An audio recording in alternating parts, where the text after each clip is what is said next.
So right now, I'm on hold. And so is the rest of the world. And I know the hold has a spiritual purpose.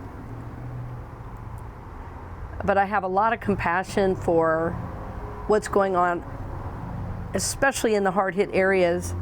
And I know that so many people don't have the tools, the methods to deal with the anger, anxiety, and depression that's coming forward.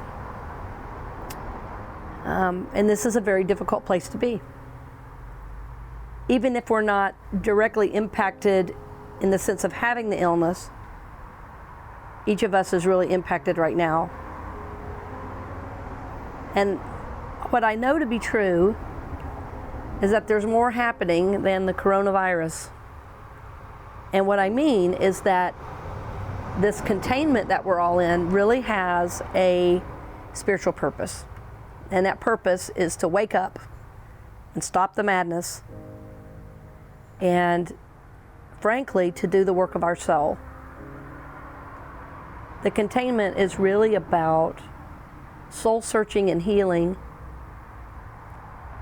And I pray you do it.